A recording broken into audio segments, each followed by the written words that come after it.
నమస్తే welcome to Y news నేను Pushpa super 6 పథకాలు సూపర్ హిట్ అనంతపురం సభ సూపర్ హిట్ అయ్యింది జిల్లా నలుమూలల నుంచి తరలివచ్చిన వేలాది మంది జయ జయ ధ్వానాలతో ప్రజల కూటమి ప్రభుత్వానికి కృతజ్ఞతలు తెలిపారు కూటమి భాగస్వామ్య నేతలు deputy CM Pawan Kalyan BJP రాష్ట్ర అధ్యక్షుడు మాధవ్లతో కలిసి సూపర్ హిట్ సభకు హాజరైన ముఖ్యమంత్రి నారా చంద్రబాబు నాయుడు సూపర్ హిట్ జెండాలను ఆవిష్కరించి ప్రజలను ఉద్దేశించి ప్రసంగించారు కూటమి సారథ్యంలో ఆంధ్రప్రదేశ్ సర్వతోముఖాభివృద్ధికి అవిరాళ కృషి చేస్తున్నామని చంద్రబాబు పవన్ కళ్యాణ్ మాధవ్ అన్నారు హామీలు ఇచ్చారు అవన్నీ ఒక్కొక్కటి నెరవేరుస్తూ ఈ రోజు అనంతపూర్ నడిబొడ్డున విజయ గర్వంతో ఏదైతే మాట ఇచ్చాడో అవన్నీ నెరవేర్చామని చెప్పి సందర్భంగా గౌరవ ముఖ్యమంత్రి సందేశం ఇవ్వబోతా ఉన్నారు.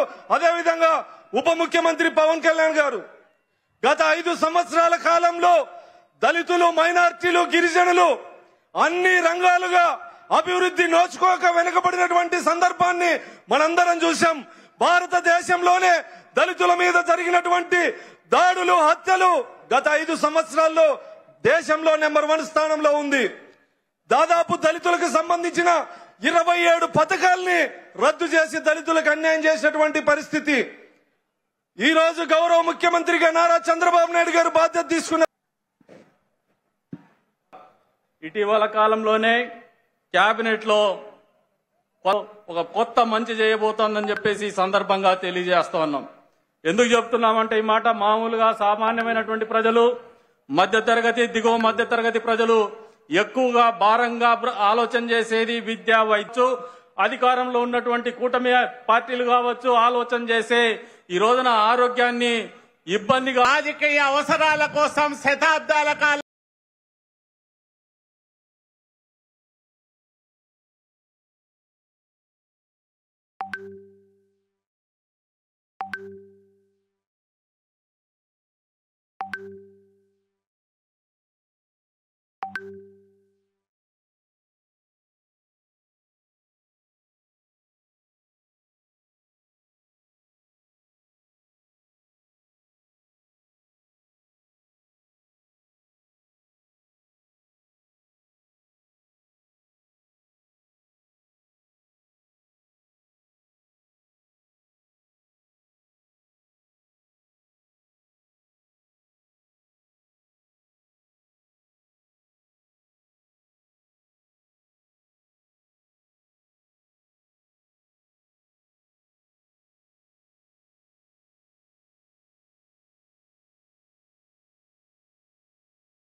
ఈ సభ రాజకీయాల కోసరం కాదు, ఓట్ల కోసరం కాదు, ఎన్నికలు కూడా లేవు. ఇదొక బాధ్యత కలిగిన ప్రభుత్వం, జవాబుదారీ ఉండే ప్రభుత్వం, ఇచ్చిన మాట నెరవేర్చిన ప్రభుత్వం అని చెప్పడానికి అనంతపురానికి వచ్చామని చెప్పి కూడా నేను మీకు తెలియజేస్తున్నా. సూపర్ 6 హామీని సూపర్ హిట్ చేశామని చెప్పేందుకు వచ్చాం. మీ ఆశీర్వాదం, మీ భాగస్వామ్యం కోసం ఇక్కడికి వచ్చామని నేను మీకు తెలియజేస్తున్నా. ఇప్పుడే కేశవ్ గారు చెప్పారు, బాధ్యత అంటే నేపాల్లో ఆందోళనలు జరుగుతున్నాయి. అక్కడ ఆందోళన జరిగితే 200 మంది తెలుగు వాళ్ళు అక్కడ చిక్కుకుపోయారు. ఆ సమయంలో ఎవరైతే హెచ్ఆర్ మినిస్టర్ ఉన్నాడో లోకేష్ గారిని రియల్ టైం గవర్నెన్స్ లో ఉండి మానిటర్ చేయమని ఆదేశాలు ఇచ్చాను. ఇది జవాబుదారీతనం అవునా కాదా అని మిమ్మల్ని అడుగుతున్నా. సంక్షేమం అంటే ఓట్ల రాజకీయం కాదు. సంక్షేమం అంటే తాత్కాలిక అవసరాల్ని తీర్చడం కూడా కాదు. సంక్షేమం అంటే పేదల జీవితాలు మారాలి. పథకాలు అంటే పేదల జీవన ప్రమాణాలు పెరగాలి. అందుకే అన్ని వర్గాలతో చర్చించి 2024లో సూపర్ 6 హామీ మీకు ఇచ్చాం. ఇంకొక పక్క 2023 మే నెలలో 28వ తారీఖున రాజమండ్రిలో మహానాడు జరిగింది. సూపర్ 6ను ప్రకటించాం. అదే సమయంలో కూటమి మేనిఫెస్టో కూడా ఇచ్చి మేమందరం కూడా సమిష్టిగా కష్టపడి ఇవన్నీ కూడా నెరవేర్చడానికి ముందుకు పోతున్నాం. 2004 ఎన్నికలు చరిత్రను తిరగా రాశాయి. తమిళలో కానీ ఇని ఎరుగని రీతిలో 57% ఓట్లేశారు. 94% స్ట్రైక్ రేట్ వచ్చింది. 164 సీట్లు గెలిపించారు. ప్రతిపక్షానికి హోదా లేకుండా చేసిన మీకు మనస్ఫూర్తిగా అభినందనలు. ఇంకొక పక్క 21 లోకసభ సీట్లు గెలిపించారు. అయితే గత ప్రభుత్వం ప్రజావేదిక కూల్చివేతతో విధ్వంస పాలన మొదలుపెట్టి రాష్ట్రాన్ని అగాధంలోకి నెట్టేసింది. 10 లక్షల కోట్ల అప్పులు, తప్పులు, పాపాలు, అక్రమాలు, వేధింపులు, దోపిడీలు, దౌర్జన్యాలు, మహిళలపై అత్యాచారాలు, అవినీతితో అంతటా అశాంతి, అభద్రత కలిగించారు. 93 కేంద్ర ప్రాయోజిత పథకాల్ని నిలిపివేశారు. నిరుద్యోగం, గంజాయి, డ్రగ్గులు తెచ్చిపెట్టారు. 15 నెలలుగా అనేక సవాళ్లను అధిగమించాం. ఒక్కొక్క అడుగు ముందుకేస్తూ పరిపాలన ఘాట్ని పెట్టే ప్రయత్నం చేస్తున్నాం. నిర్వీర్యమైన వ్యవస్థల సరిదిద్ది మాట ప్రకారం అన్ని పథకాలు మారుస్తున్నాం. అందులో భాగంగానే పేద మధ్యతరగతి ప్రజల జీవితాలు మార్చి సూపర్ 6 అమలు చేశాం. అందరి సహకారంతో సూపర్ 6 పథకాలని సూపర్ హిట్ చేసి మాట నిలబెట్టుకున్నామని మరొకసారి విజ్ఞప్తి చేస్తున్నాను. ఈ రోజున మేమందరం గౌరవ ముఖ్యమంత్రి గారి చంద్రబాబు నాయుడు గారి నాయకత్వంలో మేము ముందుకున్నాం. ఈ సూపర్ 6 కార్యక్రమం ఇన్ని వేల కోట్లు ఆర్థిక ఇబ్బందుల నుండి వీటన్నిటినీ ముందుకు తీసుకురాగలుగుతున్నామంటే మీ భవిష్యత్తు కోసం, యువత భవిష్యత్తు కోసం, మహిళల భవిష్యత్తు కోసం ప్రతి ఆంధ్రప్రదేశ్లో ఉన్న ప్రతి ఒక్కరూ బాగుండాలి, మీరు ఆనందంగా ఉండాలి.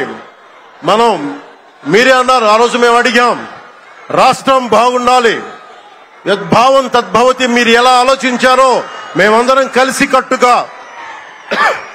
కలిసికట్టుగా పార్టీలు వేరైనప్పటికీ రాష్ట్ర హితువు, రాష్ట్ర శ్రేయస్సును దృష్టిలో పెట్టుకొని ఈ రోజున మీ ముందుకొచ్చి ఇంత ఘన విజయంగా, ఇంత దిగ్విజయంతో ఈ సూపర్ 6 కార్యక్రమాన్ని మీ ముందుకు తీసుకొచ్చాం. దీని సూపర్ 6 కార్యక్రమానికి సంబంధించి భవిష్యత్తు రాయలసీమ వెనుకబాటుతనం గురించి, దానికి నీటి సౌకర్యాల గురించి, పారిశ్రామిక గురించి గౌరవ ముఖ్యమంత్రి గారు మాట్లాడతారు. నేను మీ చెప్పదలుచుకున్నది ఒకటి, ఆరోగ్య బీమా పథకం సాకారం కాబోతుంది. ఒక్కొక్క పథకం ద్వారా ఒక్కొక్క కుటుంబానికి 25 లక్షల ఆరోగ్య బీమా వర్తిస్తుంది. అలాగే పర్యాటక రంగంలో కూడా మనకి దాదాపు 10,000 పైచిలకు పెట్టుబడులు ఆకర్షిస్తున్నాం. అలాగే పంచాయతీ రాజ్ శాఖలో కూడా పల్లె పండుగ ద్వారా 13,300 గ్రామ పంచాయతీలని గ్రామ సభలు నిర్వహించి రికార్డు చేసి 2,007 కిలోమీటర్ల బీటీ రోడ్లు, 4,000 కిలోమీటర్ల సిసి రోడ్లు చేయగలిగాం. 1,55,000 నీటి కుంటలు నిర్మించి 1 టీఎంసీ నీటిని వర్షాకాలం నిల్వ చేయగలిగాం. అలాగే మూగజీవాల దాహార్తి తీర్చేందుకు 15,000కు పైగా నీటి తొట్లు నిర్మించాం. 22,518 మినీ గోకులాలు చేశాం. అడవి తల్లి బాట కార్యక్రమం గౌరవ ప్రధానమంత్రి శ్రీ నరేంద్ర మోదీ గారి సహకారంతో, ముఖ్యమంత్రి శ్రీ నారా చంద్రబాబు నాయుడు గారి నాయకత్వంలో కూటమి ప్రభుత్వం 1,005 కోట్లతో ప్రధానమంత్రి పిఎం జన్మన్ పథకం, మహాత్మా గాంధీ జాతీయ ఉపాధి హామీ పథకం ద్వారా రాష్ట్ర ఉపాధి హామీ పథకం 625 గిరిజన గ్రామాలని అనుసంధానిస్తూ 1,069 కిలోమీటర్ల రోడ్ల నిర్మాణం జరుగుతోంది. గర్భిణీ స్త్రీలకి డోలీ మోతల నుంచి విముక్తి కలిగించాల లక్ష్యంతో ముందుకెళ్తున్నాం. 7,910 కోట్లతోటి జల్ జీవన్ మిషన్ కి ప్రాజెక్టులు చేపట్టాం. అటవీ విస్తారణ పెంచే లక్ష్యంలో 1 కోటి మొక్కల నాటే కార్యక్రమానికి శ్రీకారం చుట్టాం. కర్ణాటక ప్రభుత్వానికి నుంచి సహకారంతో 4 కుంకి ఏనుగులను తీసుకొచ్చాం. అలాగే శాంతి భద్రతల పరిరక్షణ వ్యవహారంలో భేదాలు చూడకుండా ముందుకు వెళ్తామని శాసనసభ సాక్షిగా గౌరవ ముఖ్యమంత్రి శ్రీ నారా చంద్రబాబు నాయుడు గారు స్పష్టం చేశాం. నేను అదే మాట చెప్పాను, ఆ మాట కట్టుబడే ముందుకు వెళ్తున్నాం. శాంతి భద్రతలకు ఎలాంటి ఆటంకం కలగకుండా ఉన్నప్పుడే రాష్ట్రంలో పెట్టుబడులు, పరిశ్రమలు వచ్చి యువతకి ఉపాధి, ఉద్యోగ అవకాశాలు లభిస్తాయి. ముఖ్యంగా మన రాయలసీమ యువతకి మీరు ఉపాధి అవకాశాలకు వేరే రాష్ట్రాలకు వెళ్లకుండా మన అనంతపురంలో, మన కర్నూలు, మన కడప, మన చిత్తూరు జిల్లాల్లో మొత్తం ఉపాధి అవకాశం పక్క రాష్ట్రాల నుంచి మనకు వచ్చేలాగా పారిశ్రామికరణ జరగాల దిశగా గౌరవ ముఖ్యమంత్రి నారా చంద్రబాబు నాయుడు గారు ఆధ్వర్యంలో, ఆయన నాయకత్వంలో ముందుకు తీసుకెళ్తున్నాం. కూటమి ప్రభుత్వం ప్రతి అడుగులోని త్రికరణ శుద్ధితో పనిచేస్తుంది. గౌరవ ప్రధానమంత్రి శ్రీ నరేంద్ర మోదీ గారి వికసిత్ భారత్ విజన్ దిశగా గౌరవ ముఖ్యమంత్రి శ్రీ నారా చంద్రబాబు నాయుడు గారి నాయకత్వంలోని కూటమి ప్రభుత్వం ముందుకు సాగుతూ 2047 నాటికి ఆంధ్రప్రదేశ్ ని దేశంలో నెంబర్ 1 రాష్ట్రంగా తీర్చిదిద్దుతామని మీ అందరికీ తెలియజేసుకుంటూ జై భారత్, జై హింద్. జన్ సర్కార్ అంటే, కూటమి ప్రభుత్వం అంటే ఏమిటి అంటే, 1 సంవత్సరంలో 9,75,000 కోట్ల రూపాయలు అక్షరాల మన ప్రాంతానికి రావటం ఏదైతే ఉందో, రాబో కాలంలో అనేక రకాల ఉపాధి, ఉద్యోగ అవకాశాలు కల్పన అవుతుంది. ఎంత అవుతుంది అంటే 20 లక్షలు మనం కూటమి ప్రభుత్వం ఆధ్వర్యంలో మీకు భరోసా ఇవ్వటం జరిగింది. మీ అందరికీ తెలియజేస్తున్నాను, 20 లక్షలు మించి ప్రజలందరికీ కూడా ఉపాధి కలిగే విధంగా ఇవాళ మనకి పెట్టుబడులు వచ్చాయి. కేవలం పేపర్ మీద ఎంఓయూలు కాదు, అవన్నీ కూడా స్థలాలు సేకరణే, పూర్తి స్థాయిలో పనులు ప్రారంభమే. ఇవాళ మన గ్రీన్ హైడ్రోజన్ ప్రాజెక్ట్, విశాఖపట్నం సంబంధించి ఎన్టీపీసీ సంబంధించిన ఏదైతే ప్రాజెక్ట్, దాని తర్వాత ఆర్సెల్ మిట్టల్ అని చెప్పి ఇంటిగ్రేటెడ్ స్టీల్ ప్లాంట్ సంబంధించిన నిర్మాణం గాని, బీపీసీఎల్ సంబంధించిన పెట్రో కెమికల్ కాంప్లెక్స్ గాని, ఈ విధంగా అనేక రకాల పెట్టుబడులు వస్తున్నాయి. మననే నరేంద్ర మోడీ గారి నేతృత్వంలో మనకి ఏదైతే semi conductor unit south Korea company మన ప్రాంతానికి రావటం అంటే గొప్ప అడుగు, ముందడుగా మనం భావించాలి. ఈ అడుగు కేవలం తొలి అడుగు మాత్రమే. రాబో కాలంలో గౌరవ ముఖ్యమంత్రి చంద్రబాబు నాయుడు గారి ఆధ్వర్యంలో మన ప్రాంతం సెమీ కండక్టర్ హబ్ గా మారబోతుంది. అనేక మందికి ఉపాధి ఉద్యోగ అవకాశాలు సెమీ కండక్టర్ ఇండస్ట్రీ మన ప్రాంతానికి రావటం ద్వారా జరుగుతుందనే విషయం మనం గమనించాలి.